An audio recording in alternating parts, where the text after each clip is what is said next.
In Laikipia, a semi-arid region in central Kenya and home to pastoral peoples like the Maasai and Samburu, scarce water is a pervasive problem. The Ewaso Nyiro River, which flows from its source on Mount Kenya to the dry rangelands of Laikipia, is the lifeblood of the region. Wakati nalikuwa mimi mdogo, hapa Nkarengiro iko kila aina ya miti, mpaka iko matunda hata watoto nakula. Miti ingine alikuwa anaitwa mbopongi, nyuki na kunya hata maua. Miti mzuri sana sababu kula asali yake, kama anasikia kifua wanakula. Lakini siku hizi yamekauka, maua hakuna, hata samaki natoka kila mtu na shika na mkono. This year, for the first time ever, for the first time in history, the big Ewaso Nyiro River actually dried up. Unrelenting drought has exerted unprecedented pressure on Laikipia's residents. It is a problem being played out across Kenya and across the continent. 40% of Africa is semi-arid rangeland, and communities all around East Africa are struggling with severe water shortage. Huku Laikipia kuna shida ya maji. Tuko na mvua kidogo sana. Kama mwaka huu hakuna mavuno. Kama mvua ingelikuwa tungepata kazi. Kama vibarua vya kushimba kulima shamba. Hawa vijana wote unaona hapa, hakuna yule anafanya kazi. Maana kazi zimekosa. Sasa inabidi tunaingia msituni kutafuta kuni kidogo ya kuchoma makaa. Imekatazwa na kukata miti ovyo. Unafungwa miezi 6. Sasa tunaona heri kuingia kwa miti kama hiyo, tuibe serikali. At least tuone kitu ya kula. Hakuna tofauti na Maasai. Sisi na hawa Maasai mifugo tuko pamoja. Hakuna nyasi, kuna maji. Sasa ndio unaona tunatembea mchana, usiku tukijaribu kuangalia kama itabaki, sababu naonekana itakusha yote. Pande ya kuchota hatuwezi kuingiza, ikiingia tu tunafungiwa sababu ya nyasi tu ya mbuzi, hata kuingia tu safari moja.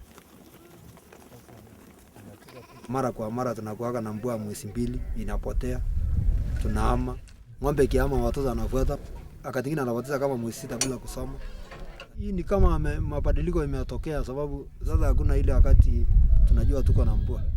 Rainfall with climate change is becoming less predictable. Droughts are longer and deeper, and when the rainstorms come, they're more intense. Most of it is not absorbed. When you're relying on that limited amount of water, it becomes sort of a looming crisis.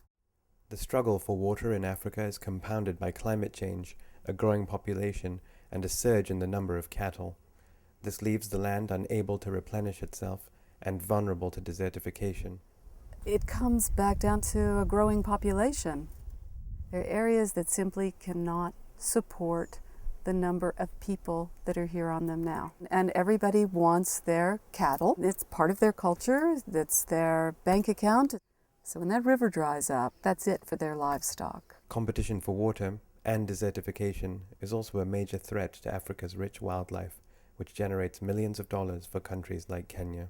You have direct conflict when you have wildlife and livestock together, where you have predators coming and eating your livestock. The indirect aspect is more livestock, wildlife competition for the same resources. We also work on Grevy's zebra, an endangered species where there's about 2,000 left on the planet. One of the biggest problems was that the livestock were controlling access to water all day, and that the Grevy zebras could only come in to drink at night, which made it very predictable when they were going to do that, and that's when the lions would hammer them and eat them. If there is no more wildlife, because the wildlife estate of Kenya are characterized by mass wildlife deaths because the ecosystems cannot sustain them, the tourism sector will collapse, on the back of which tens of thousands of jobs in the urban areas will disappear. But through stricter enforcement of water use, improved grazing management, and wildlife protection, experts believe that it is possible to save Africa's semi-arid rangelands.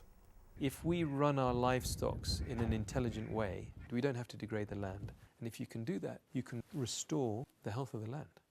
Your life, and everyone's life around you, depends on the land. It depends on those resources around you. It depends on the grass. If you've got no grass, you've got no future.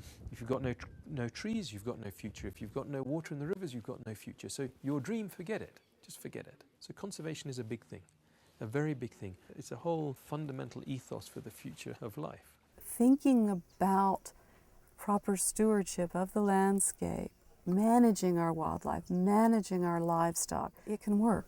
And people can live quite well and have quality of life that everyone would be proud of and pleased to see.